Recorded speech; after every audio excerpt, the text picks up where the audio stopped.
What's up, nerds? Get ready to urge because we're coming at you with another epically epic episode of the Nerdy Urges podcast. And in fact, this is going to be, this is a crossover episode with my good buddy Josh from the Otaku Outsiders podcast. If you haven't heard of them before, I'll leave a link to their channel in the description. They got some good episodes. I love listening to their stuff in the gym. It's really great. And they have a lot of interesting conversations like the one we're about to have now, which is mainly topicked around the Flash movie, specifically the article that both of us saw on Instagram from the director, Andy Muschietti. He says in an article titled by IGN, oh my god, it's painful it's just painful to read this out loud. It says the Flash director Andy Muschietti says it failed because, and I quote, a lot of people just don't care about the Flash as a character. Yeah, see, that sound right there. That's the paragraphs typing. That's the keyboards getting slammed in the comments section right there. Because, like, oh my god. So, the Flash character, right? And obviously, like, I know in editing you can throw this there, but we have had all these, like, different Flashes in all the animated stuff, right? Right. Like, because, like, back from, like, 2000s up until now, we've had so many different versions of the Flash. And whatnot. We care about the Flash. We just care about a good Flash. I mean, the first Flash I was introduced to was Wally West from Justice League Unlimited, and that was one of my favorite iterations of the Flash to this day. As far as animated Flashes, apart from that, would probably be Barry Allen from the DC animated movie universe. That one was a really good one. DC animated universe is epic. It's got, I think, 10 or 12 films. All of them are stellar. I have and I'm friends with the guy who voices Batman. Yeah, Jason O'Mara, the Irish Batman. We talk to each other on Instagram sometimes, but that dude is an absolute vibe. I absolutely love that guy. I actually haven't heard of this man before, so I'm like a little bit curious. So sorry for like some typing, because I'm just like, I'm curious. What does this man look like? What's his IBM? IMDb. Right. Yeah, like I knew him as the main character from the NBC show Terra Nova. But sorry. He was also the Patriot from Agents of S.H.I.E.L.D. So he like, I'm looking at his IMDb. If you watch Blood of Zeus on Netflix, he's Zeus. Yeah. Which is the old man. Which I was like, oh shit, I actually really enjoyed that portrayal of Zeus. Just sleek, dark. That's where he did Batman. Yeah. And he has like quite a good like catalog over here, and I appreciate that. I appreciate someone who's like not only like a voice actor, but also like an actor. Right. It's coming from like the anime world, right, where most of the times like voice actors are just voice actors. They don't do anything else. Right. But back to the Flash article. We kind of got sidetracked there. But even then, like, I'm pretty sure we can all collectively agree that people not caring about the Flash as a character is not the reason the Flash movie failed in theaters. Yeah, it's absolutely bullshit. The bullest of shits, in fact. But like, to say that is not only, like, it feels like he's just dodging accountability at that point. Like, the reason The Flash failed in theaters is because, one, it just was not that good of a film. The best thing about that film would have to have been, Sasha Calle's Supergirl was pretty good. Yeah, and also, I can't believe I forgot his name. Michael Keaton. Goddamn. Michael Keaton reprising the role of Batman as like this crazed, spaghetti craving Batman. Isn't he technically supposed to be not just sleek dark? The Flashpoint Batman, where it's supposed to be like his dad? Yeah, well, I mean, it was, because that was like the original Flashpoint comics where it was Flashpoint Batman, that was Thomas Wayne. But instead, he reprised his role as Bruce Wayne. And I'm just like, well, okay, what's going on here? And I genuinely thought we were going to get Michael Keaton as Thomas Wayne, because that's, the Flashpoint Batman, like you said. But instead, it kicked us into the Tim Burton Batverse So I might watch the movie later and just be like, yeah, like no, overall kind of trash or whatnot. So here's like my thought process, me, myself, and I. Um, I believe that this did so poorly. One, because of the timing in which it was done. Right, Right. most of the production came out during the time of post COVID, right, where not everything's kind of struggling. Like even you turn around now, like this just happened earlier this month. Two GameStops within like half an hour of me closed. So if I want to go to a GameStop, I now got to drive an hour to get to one. Um, so with like businesses overall, right, in cinema that are struggling, it's kind of sad overall just for them to not have something good. Because I love me from this manga collection behind me that you can't fully see everything. I love me a good story. Right. But if you're gonna have an actor, right, and Ezra Miller has been active for quite some time, and I like separating the artist from the work he does, right? I think he's like a pretty like decent actor. And I could watch something of his, but this movie came out post all his allegations, everything that he did. I believe it was either in Vermont or New Hampshire, and I'm like, yeah, I don't want to go and support that. Right. I love to go and support it for the other reasons that the director, the writers, the producers, the filmography, and all this other stuff. But he's your main guy. Like that's your poster boy, right? For a New Englander like myself, Tom Brady. That's the Patriots Right. because they have been trashed since he left. So if your poster boy isn't doing that great, maybe you shouldn't have. You should have had a little bit more of some eyesight on him, because to me, a lot of people didn't go see the movie because of him. And from the point of morals and values, well, I completely get it, which is why I didn't go and watch it. Right. And like as far as Ezra Miller as a person, like by the way, Ezra Miller goes by they them pronouns. But Since when?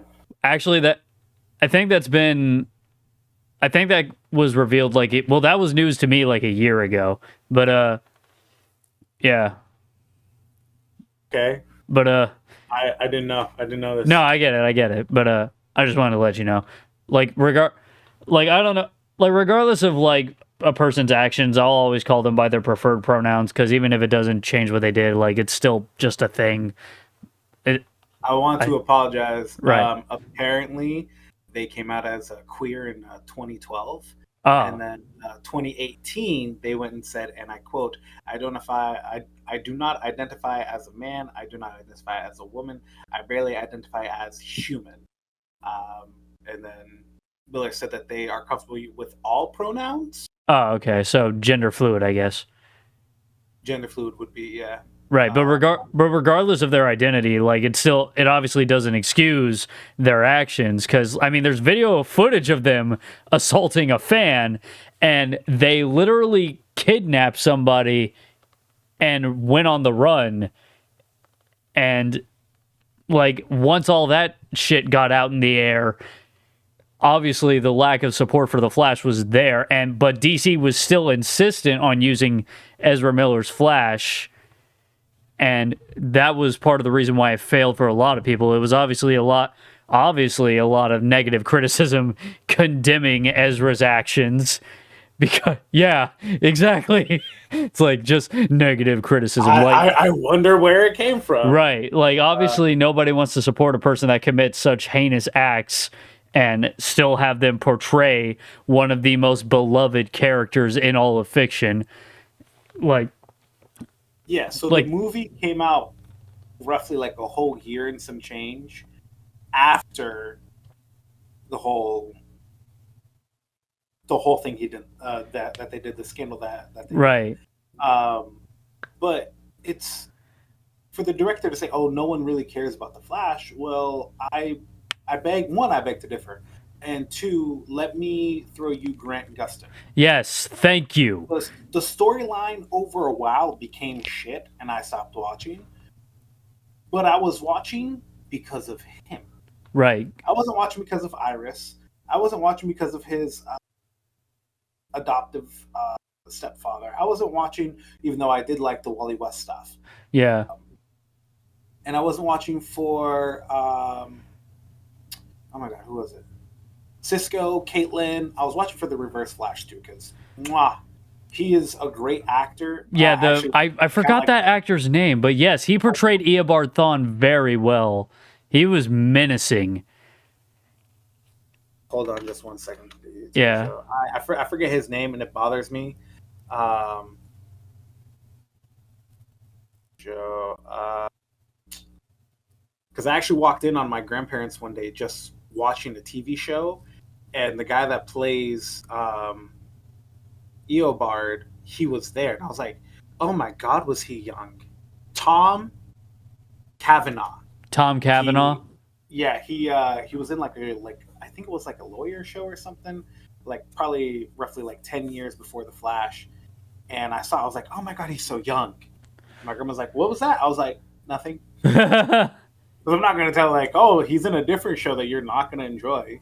Right. Um, But even then, like, to say, like, it would just be like, in terms of media literacy, it's irresponsible to just say that a lot of people just don't care about the Flash as a character. And what really disturbs me is that he came to that conclusion from the private conversations that he has, as it states in this article from IGN. He says, "I found in private conversations that a lot of people just don't care about the Flash as a character, particularly the two female quadrants.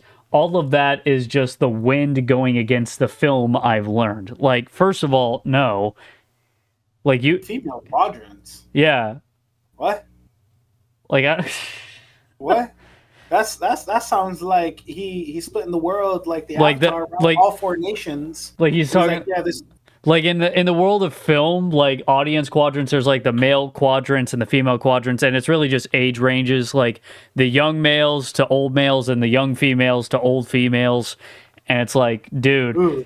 what you're doing here, the thing is, you're trying to appeal to a general audience instead of a comic book audience.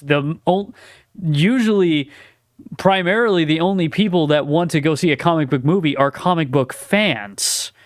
You didn't understand.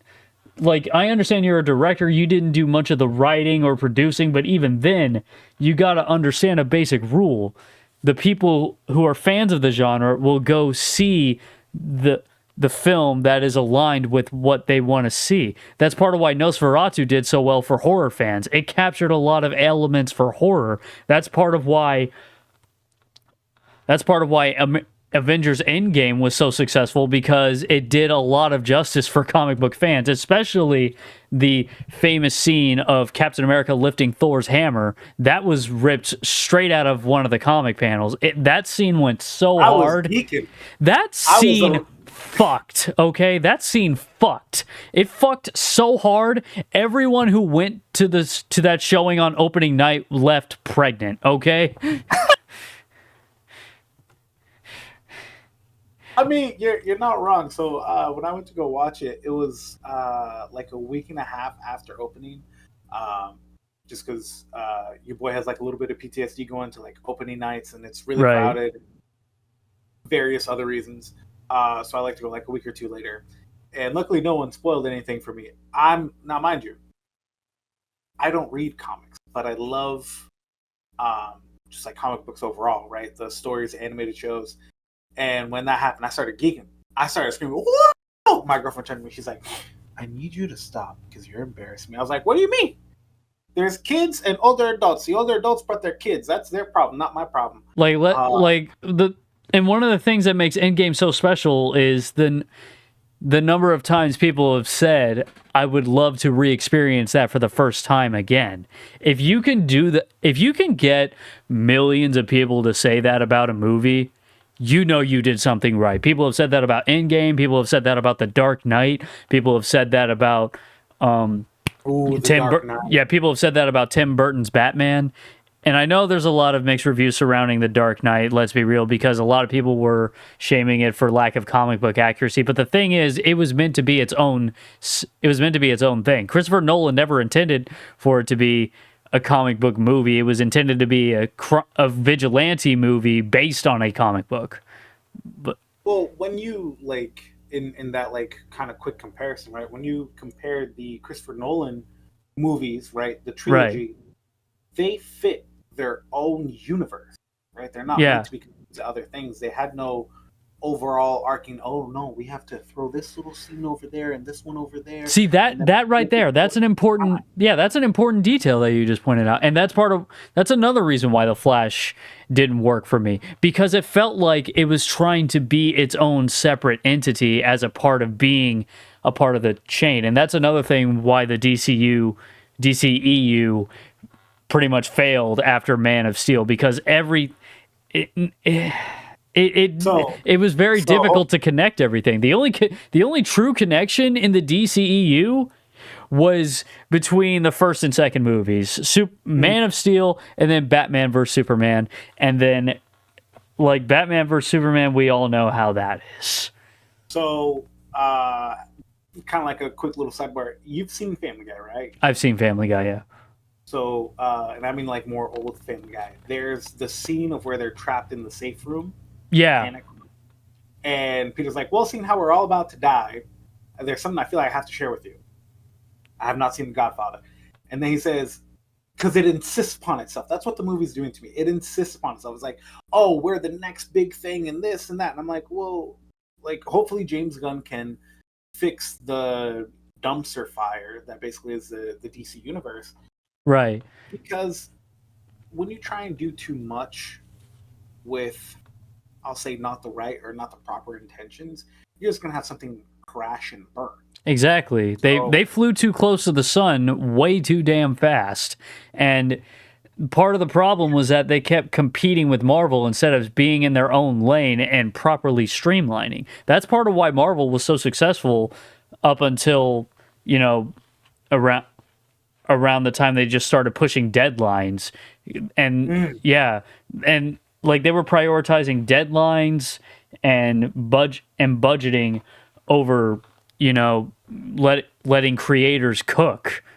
Part of the reason why the Spider-Verse movies, the animated Spider-Verse movies, were so successful was because the creators had the right time and resources to cook. And like our third one, we're still waiting on the third one. It got pushed back to 2028 because they still don't have a script. And I'm like, hey. I thought it was pushed back indefinitely because of all the things that Sony's doing. Because with Kraven the Hunter being released, right.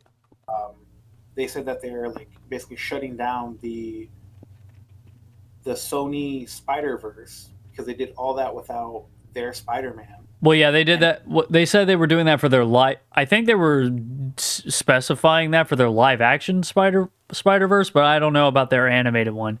But even then, the last thing I read was that it was pushed back to 2028 because of the script. But even then, like back to what I was saying about the Spider-Verse films, like think about what Across the Spider-Verse did for all of Marvel movies. Because of that one scene with the Web of Life that connected all of the Spider-Verse stories. Like, so just because like I want us to be as accurate as we can while we're doing this. Apparently, Sony is reportedly done with the Spider-Man universe. Studio is focusing on other projects, including the live-action Spider-Man movies starring Tom Holland, the animated Spider-Man Beyond the Spider-Verse, and their live-action Spider-Noir series. Oh, they're still doing that. Oh, okay.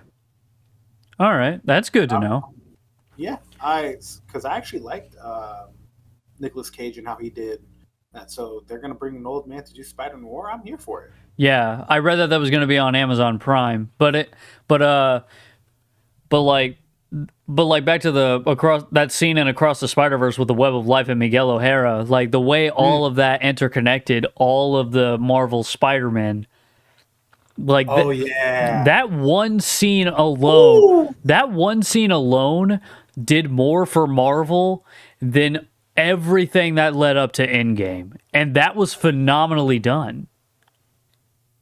It so kind of going back to that moment, right? To re-dig some memories, but where he's like, "Oh, there are these fixed points, right? These absolute points, which Marvel brought in." And I don't know how much of a Doctor Who fan you are, but even Doctor Who has fixed points. You can't change them because if you do, then you're going to like not only like have a small change, but you're gonna have a massive change that's like unfixable. Right. Him saying, "Hey, Uncle Ben dying." That's a fixed point in all Spider people. Oh shit, that hurts. He's like, yeah, some might lose Gwen, but others will lose something else. but there's always going to be like a 1-for-1, and the first catalyst is going to be Uncle Ben dying. I'm like, oof, that kind of sucks. And then you see Andrew Garfield hold, and I was like, Yeah. I never watched his, but it's because like I was, and like I'm a younger millennial. Tobey Maguire was my Spider-Man for the longest time. Not the best Peter Parker, but a good Spider-Man. Yeah. And Tom Holland comes around. Tom Holland is like a good, nice mix between both Peter Parker and Spider-Man. And I'm like, you know what? His portrayal of it, funny, goofy. He's like, young enough that like he actually looks the age he's supposed to be portraying, and I'm okay with that. Right. And what I love about Tom Holland Spider-Man is that he had both Toby and Andrew Garfield to take inspiration from. And that much was shown in that one scene of No Way Home, because like we see how they interact with each other and how much they reflect on each other, and it was just absolutely phenomenal and mind-blowing to see those two on screen. That's another thing I would love to re-experience for the first time. That like my favorite part from that movie is when they're doing that like web swinging, and they're web swinging on each other. Yeah. I was like, oh shit, can I watch it again? Like, how can I experience this again? And like, bringing it back to the whole like article that we're talking about, is like they knew, right? The writers, the directors, cinematographers, editors, everyone knew that this had to be some kind of a masterpiece, right? Right. You can make a movie and sit on it for a little bit, but there's difference of like, okay, cool, we want to like tinker it if we need to do any post-production editing, or if we have to change certain things, yada yada. But you make a movie, you sit on it for years, and then you just push it. And that's the difference between caring and not caring about right. the project. I don't know if you've seen Hell of a Boss or Has Been Hotel, but the creative Vivi something, yeah, Vivian, she's so into the lore and everything that like she grabs someone, she's like a flower, I want that one. And yeah, she puts so much passion into her work, and that's what we're missing in a lot of comic book, like in comic book movies specifically. That's where there's a gap these days. Like they're not like, and it's the executives that are ruining everything, because they're just, like I said, they're just pushing deadlines, cutting budgets, and they're just like, hey, do what you can with what we give you. You have this long. And I'm like, how about you give them a concept and let them build on top of that, and they'll let you know when they're ready. Like, because that's what we had in the earlier stages of comic book movies. Like, because we had 2008, and that's when Iron Man came out. That's what launched the entire MCU. And that was from Jon Favreau. Jon Favreau was an absolute legend when helping putting that film together, and it turned out to be a multi-million-dollar phenomenon, which after the end of that post-credit scene, we saw Nick Fury, and that's when we knew, holy shit, this is going to be a lot bigger than we think it is. Yeah. Because as soon as he said the word Avenger, like, comic book fans all over were raging. Honestly, like I remember when I was watching that, and I was like, wait, what's Avenger what? And then like that's when I think like one of the animated Avengers movie or shows came out. I was like, ooh, if we're getting something anywhere close to this, I'm here for it. And even though like overall, right, the Flash TV show over a while like got snubbed, but there's people there cared. They cared about putting their best foot forward. But I just like, actually, hold on, I forget who. Was it Ezra Miller that directed it, or did he write? What else did he have a hand in it? I don't know, actually. You said Ezra Miller? I don't know what they did.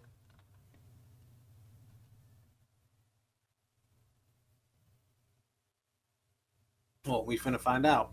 Huh. Christina Hodson. Okay, apparently she's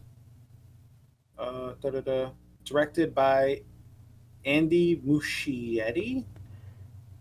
So he directed it. Screenplay by Christina Hodson. Story by Joby Harold and the writing team of John Francis DeLay and Jonathan Goldstein. Huh. That's so. I'm assuming John Francis Daly and Jonathan Goldstein. Those two have done 13 of the DC Extended Universe movies, which is probably why, respectfully, they've been bad.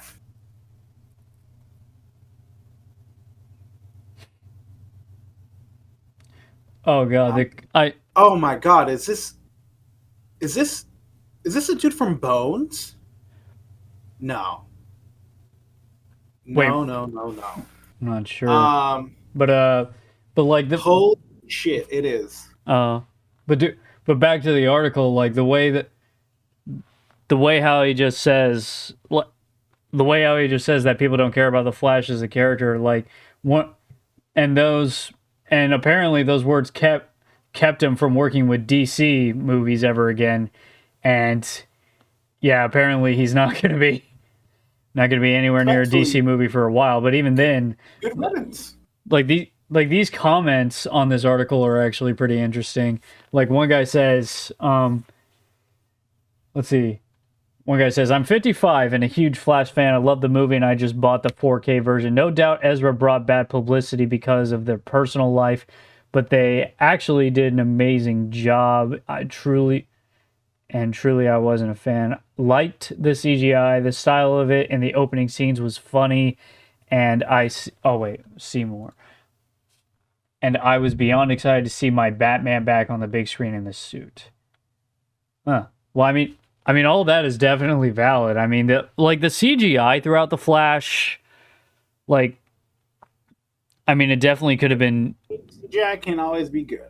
Sometimes it's if you've ever seen that meme, sometimes maybe good, sometimes maybe shit. Right. And I feel like that's more like depends on how well you're invested into it, that you can like let aside or like give it more praise than what it is. Like I give credit to those that did CGI because they did what they needed to do to make it look how good it is.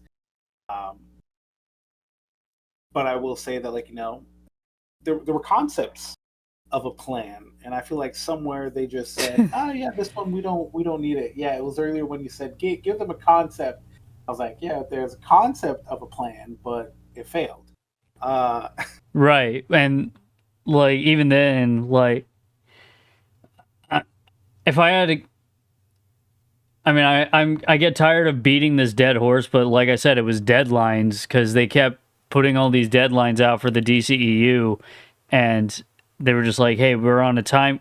Like you can't put a bunch of creators on a time crunch, especially with a beloved character like this, and even then, they couldn't win because of what Ezra Miller had done that brought all their bad publicity along with the Flash's release.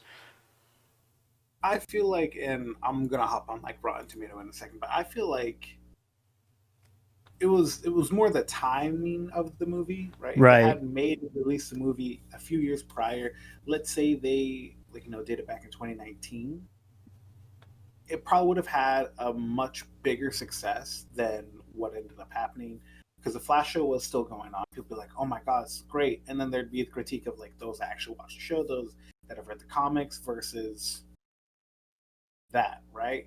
Kind of putting in place the Scarlett Johansson, the Black Widow movie. It's a prequel, right? It's placed in the chronological timeline. Right. Shouldn't have been in towards the end of Phase 3, beginning of Phase 4, but it was like, nope, it was just plopped right here when the movie should have been done years prior.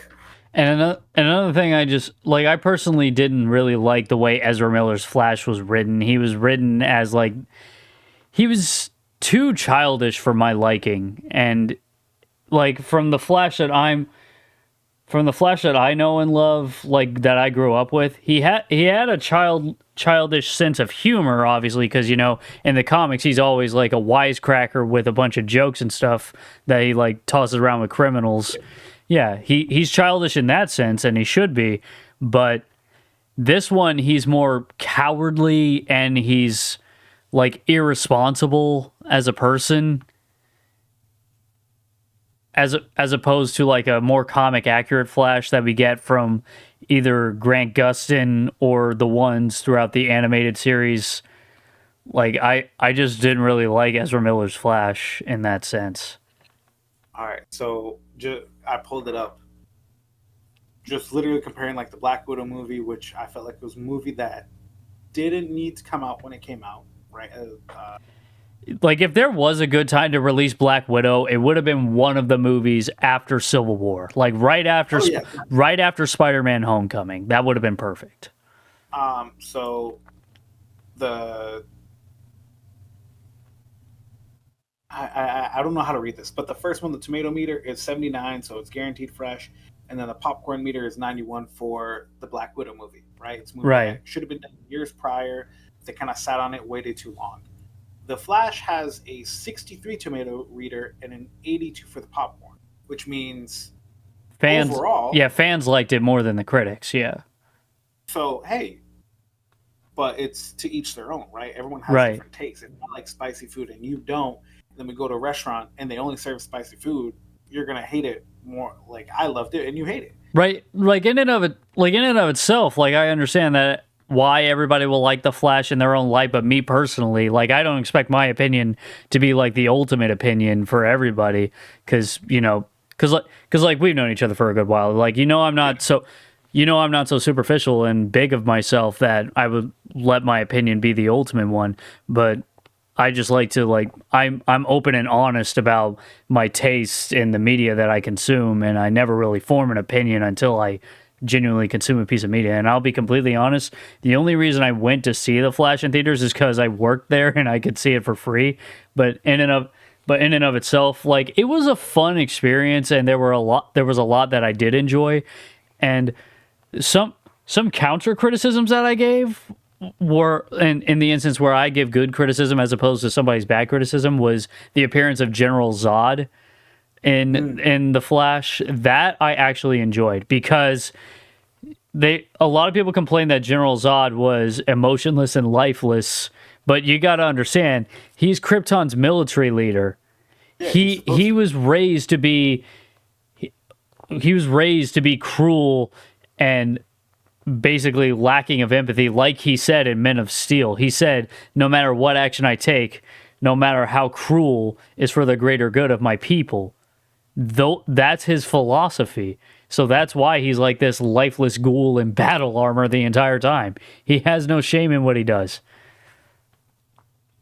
I'm just looking still on Rotten Tomato.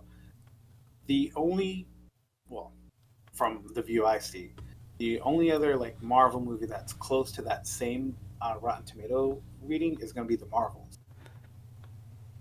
at 62 and 81 respectively. I still haven't seen the Marvels. The last yeah, the last piece of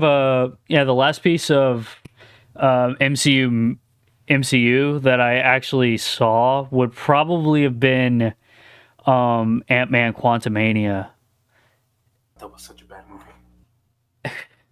Oh my god, that was such a bad movie. I thought it was okay in its own light, but MODOK was the worst for me. Okay, once we get to the quantum realm, right? The very first, I'll say like, I think it's more like the first act was good. Yeah. But then you get like Janet Van Dyne over here, the prima donna, who for some bizarre reason, right? We were told this before, in the quantum realm, time works differently. Right. But yet she still appears to be the same age as her husband instead of being like a little bit younger. Right. We're gonna let it go. But this is like, and this was something that we talked about, like the Talk About Outsiders, we did this on an episode where we were talking about like, if you had like, just said something, be outspoken, we could have helped. Right? Instead you want to hide a secret like the old generation does, the silent generation, they want to not tell us something, where younger generations like, we're like, no, like we'd rather let you know, we'd rather be upfront about it. She's like, no, it's a secret, you can't know. And all right, cool, he's like, King the Conqueror, he's one of the versions of him, and all this other stuff, yada yada, is coming out post Endgame. So like Iron Man's dead, Captain America's still alive, yada yada. And I'm just like, okay, cool, but like, why are you keeping this a secret, right? If there is a threat, we should know about it. Right. And beyond that, yeah, exactly. Like that, like when you have an interdimensional threat that you interacted with and you're just keeping it secret, like, first of all, it would have been better to just immediately tell Hank, like, Hank, there's something I got to tell you. Then that happens. And then that can inevitably lead to you returning to that guy or what the hell ever.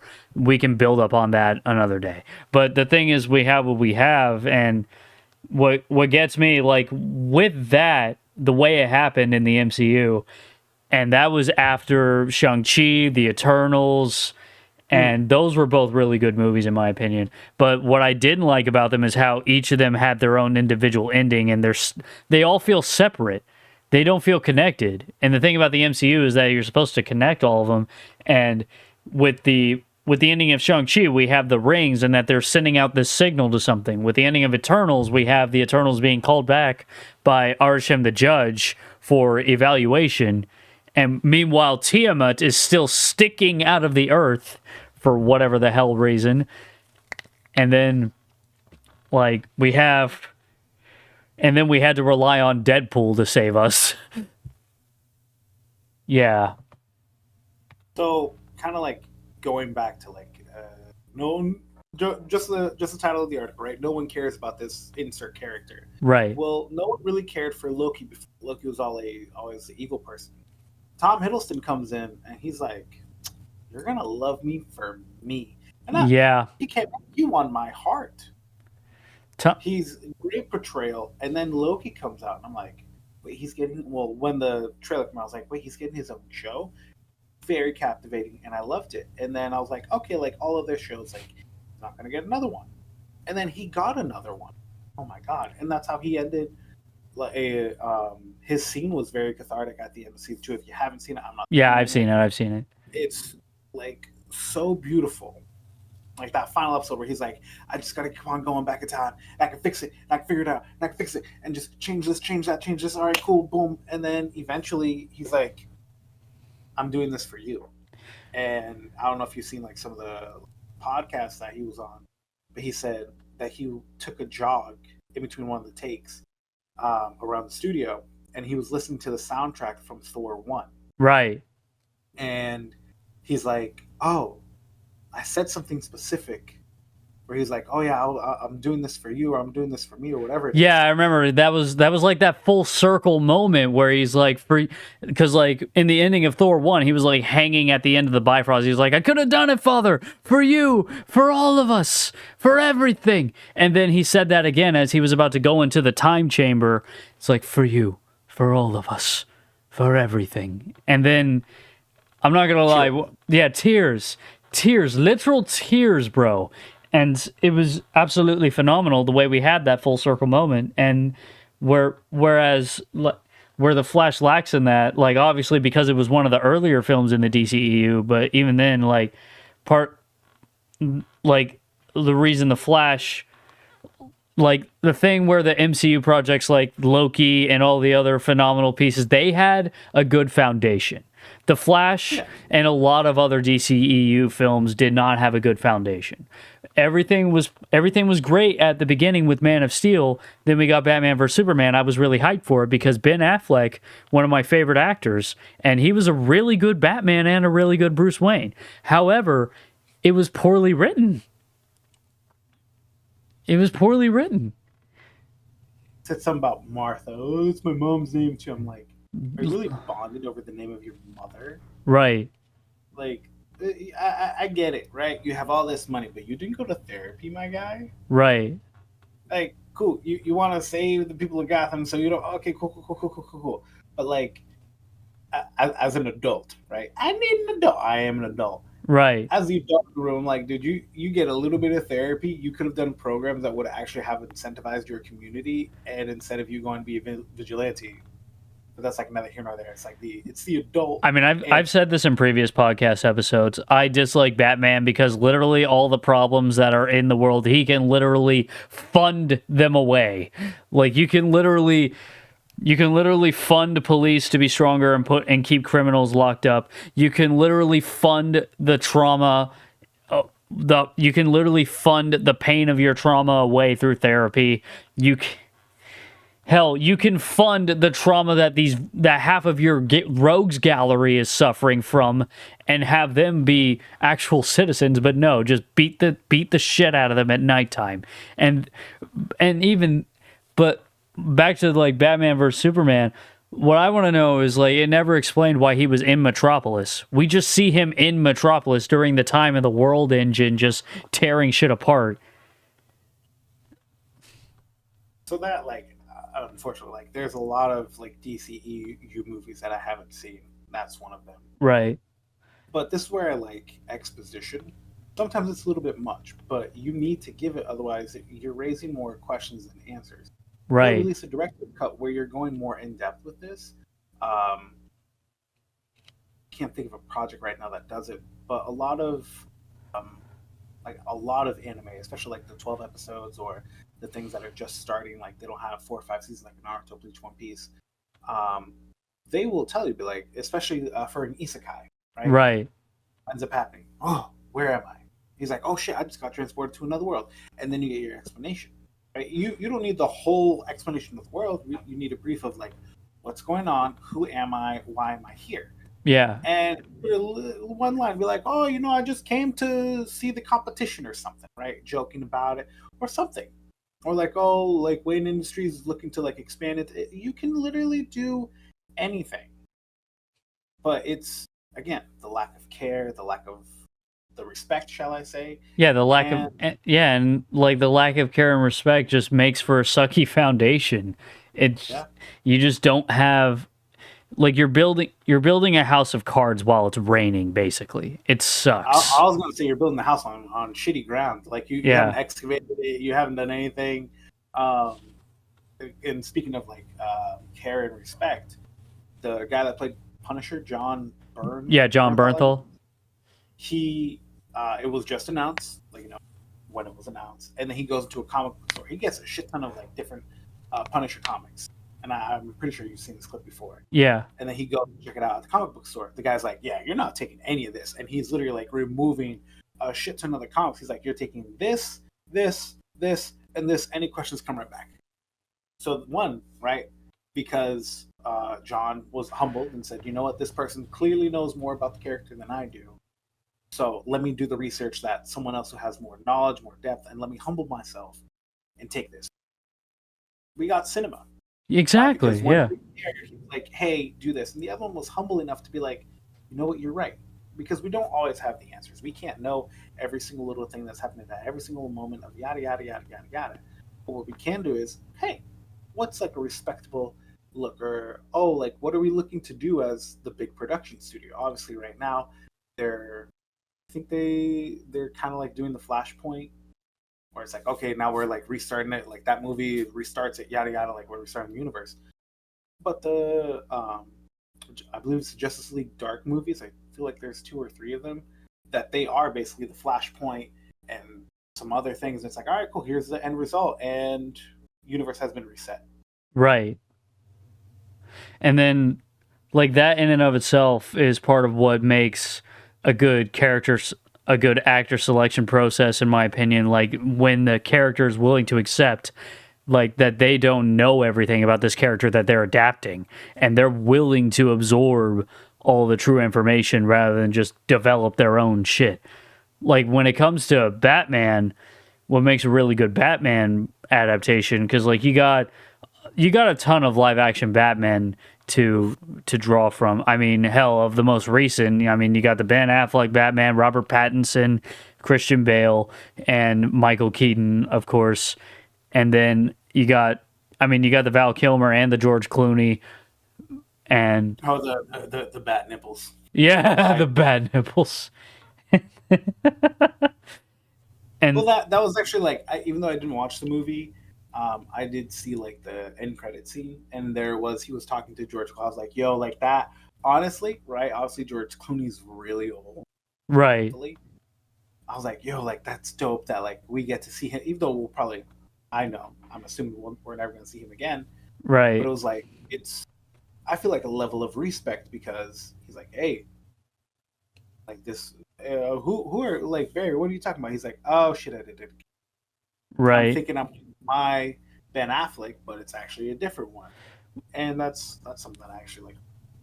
For like Right. one clip. Because W- everything else to me, um, like the Speed Force. Speed Force has its own set of rules, the second and the third, and like a theory video came out where they're like, oh, well, his spark is blue because he's like in his infancy. I'm like, well, yeah, but it depends on how you're reading it. It's either A, he's in his infancy, or B, he's about to die. right. And another thing that like got me was the Dark Flash being one of the villains of the Flash movie, and it just turned out to be the alternate Barry Allen getting a bunch of shards on him from trying to constantly reset the timeline. And I'm like what the hell is going on here? Like it was at that point where I just like I didn't want to give up, but at the same time I was like I didn't want to continue either.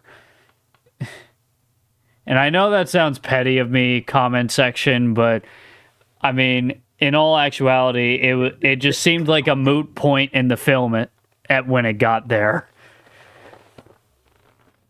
See, if I was like at home streaming this, that's the point where I would probably just turn it off. We're done here. We don't Right. move on or move forward. It's like, and that's another thing too is where we are right now. And like, the economy's trash. Anyone that tells me otherwise, please wake up. Um, but people are they're being very selective with their money. They really So if you are. want to make something, you have to make something that's not just like profitable, but you need to make something that's enjoyable. And certain things that like a lot of the shows make, like a lot of just regular TV shows, they make something that is rewatchable. I'm not one of those people. I don't like rewatching series. I'm a one and done, especially with JoJo's Bizarre Adventure. I'm not watching that shit again. Oh my lord. It was hard to get through season 1 and then even harder to get through season Is it the one with I'm Jotaro? no, it's that one was barely manageable, but that's like it wasn't Jotaro that bothered me. It was his grandfather that bothered me because he was like, "Oh my!" Like I don't please just take your exaggeration and less. No, it was Jolene. Ah, It was Jonathan and Jolene. yeah. Um, I haven't gotten past part 4 though. oh, Josuke. Okay, No, okay. You're wait, no. depending on how you like part four. Wait, no. Part Oh yeah, Josuke is part 4. I'm talking about yeah, Giorno, part 5. Giorno. I love Giorno. Yeah, Giorno is And really cool for me. But even then, like back to what you said about like making something enjoyable. Like the Flash was definitely enjoyable, but the thing is, there was just so many inconsistencies that it overall just made the whole thing crumble down in the end. And when we knew that the DCEU was just going to be swept under the rug, it just goes back to being a moot point, and it just seems superfluous to go all out and about with this one film that's not going to matter in a year because like you know what movie I would have gone and watched, but they got rid of it because of like the Flash and them redoing everything was the Batgirl, oh the dude, Batgirl. I And really like when I heard about it, I was like, wait, you're doing what? Like I didn't watch the show with oh god, I forget the actress that originally did it. If I'm not mistaken, she's trans, and then she left, and then someone else took over. Right? I didn't watch oh, you her mean the show. the Batwoman CW? Yes, I didn't watch her show, and apparently, and I thought this was like really petty that like when she left because she was in the Crisis crossover episodes, they edited her parts out, and I'm like, oh, so that's what we're doing now. Like I now mind you, I had like checked out of the CW live action shows the season before that one, so I didn't see it. But I was like, wait, hold on, let me get this right. You had an actress, you paid her, you paid people, they edited this. She left. You said, yeah, we don't want you to be the face of like on anything anymore, so you're out. I'm like, I don't know how to feel about that. Yikes. I don't know. I want to be consuming media by that company. If you're just going to go and Thanos snap it out of existence, I'm not okay with that. Right. This is the first I'm hearing about that. That's kind of nuts. Oh, hold on. Let me.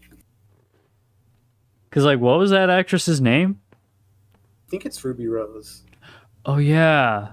That's right, because she had the curly hair for Batwoman. God bless. Thanks.